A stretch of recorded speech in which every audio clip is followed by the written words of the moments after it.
Well, ladies and gentlemen, everybody wants election integrity until somebody like President Trump creates a system that is verifiable and auditable.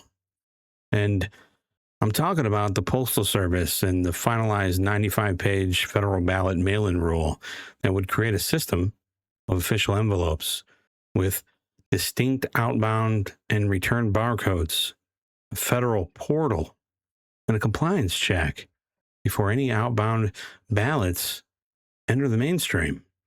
Now, if you've been following the fight over the Save America Act, you know that this matters because President Trump has a overarching election integrity push, and it's moving on multiple tracks. Congress is one track, the courts are another, and now the Postal Service has finished the administrative and operational piece that is going to govern federal ballot mail. Well, this is not the Save America Act itself. It doesn't implement the Save America Act, but it acts as a separate part of the, again, broader strategy. Okay, another mechanism that's designed to put controls and traceability around the system before the midterms. And right now, that mechanism is built pretty stoutly. Okay, but the courts are keeping it from being turned on. Now, this is the receipt. Okay, the United States Postal Service has completed a 95-page final rule called ballot-mail for federal elections. It says the final rule on the document.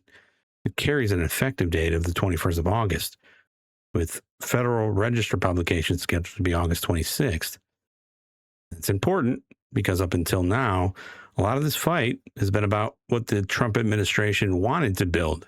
Now we can read the actual operating rules, and we can see what the Postal Service says the system will require.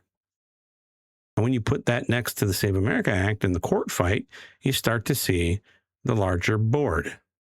The Save America Act is a legislative track, the bill that goes through Congress. Okay. Federal elections safeguards to include documentary proof of citizenship, voter registration, and the administration is also pushed for voter ID as part of that package. The Postal Service rule is different. It's the administrative and operational track. Okay, it deals with how federal ballot mail is prepared, identified, tracked, submitted, and accepted into the main mailstream. And then you have the judicial track. That's where the injunctions come in.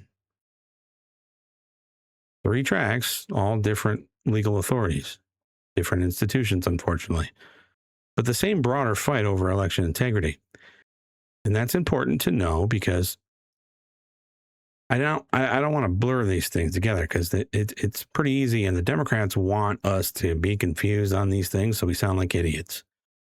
Okay, the Save America Act didn't create this Postal Service rule and vice versa.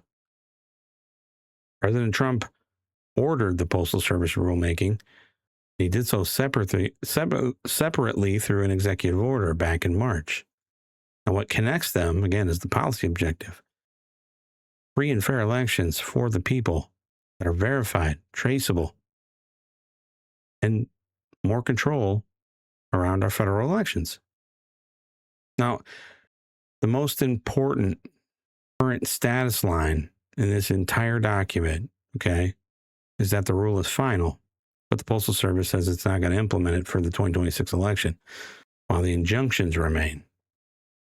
Now, that's the line that separates what's built between what's operating. Keeps the switch off. That's why this story is important and bigger than some Postal Service regulation.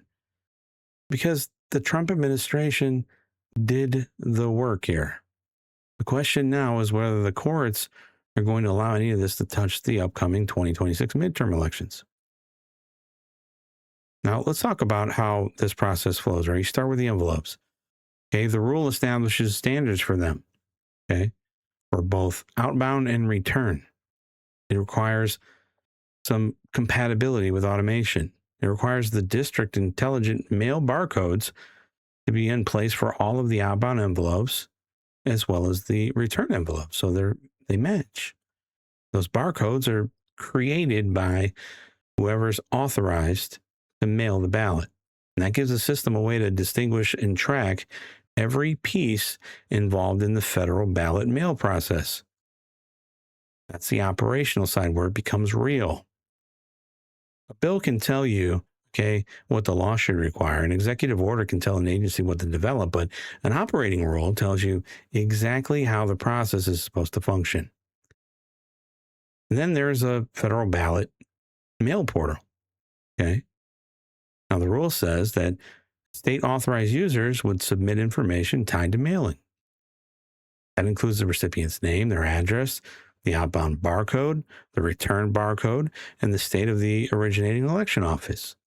Again, let's be precise about what the Postal Service is doing here. It's not deciding who's a citizen. It's not deciding who's eligible. It's not comparing this portal data against any state voter rolls. It's not opening any ballots either. It's not doing any of that. No party determination, not counting any votes. Okay. It's just the mail has some control in place, meaning somebody can't come pick up 1,000 or 10,000 ballots from some location in Detroit, put it in a truck, and then take it, X amount of miles over to Flint. That's important. Okay, because the strongest version of this election integrity argument is accuracy. You don't have to pretend that the Postal Service is doing something that it's not. Okay, the rule is already significant on its own. Now, next is the acceptance control. Okay, before an outbound federal ballot is accepted into this mailstream, okay, the Postal Service is required to review the mailing for compliance within the rules. If the outbound mailing doesn't comply, it goes back to the authorized ballot mailer for correction and resubmission. So that's a control point. It's not somebody writing a memo saying they care about election integrity. It's a defined input. It's a defined check, a defined failure process. And there's a defined correction path, which is good. And it's also what makes this operational machinery instead of political language. You get a chance to get it fixed. So you have a state authorized user, required information, some barcodes that are distinct on both sides, an acceptance check. So you accept it or send it out, outbound, or you mail it back to, the authorized ballot mailer to fix it, which gives a process. And folks, this is why I think the broader election integrity story is more important than the individual headline that's being put out. The bigger story is not just that the Postal Service finished a 95-page ballot mail-in roll. It's that another piece of Trump's broader election integrity operation is now built. And we have the Save America Act on the legislative side.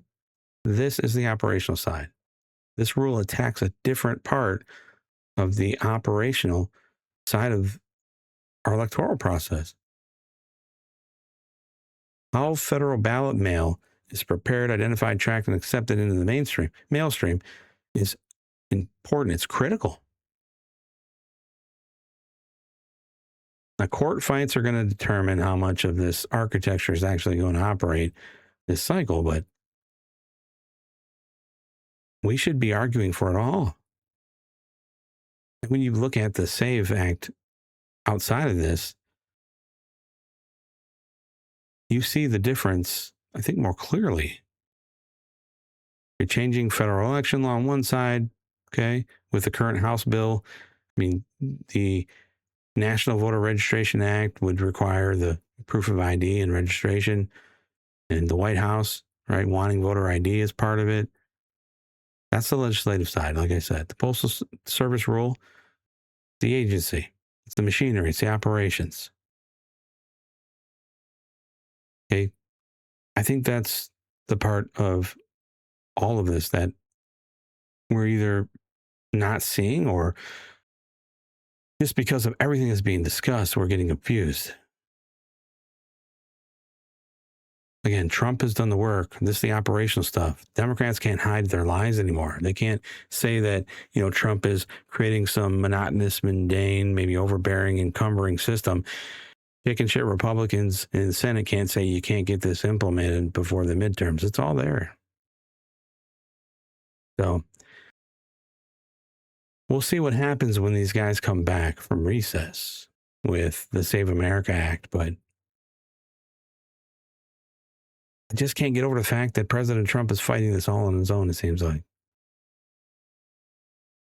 This is a lot of work to get this done, and they're ready. Everything, websites included.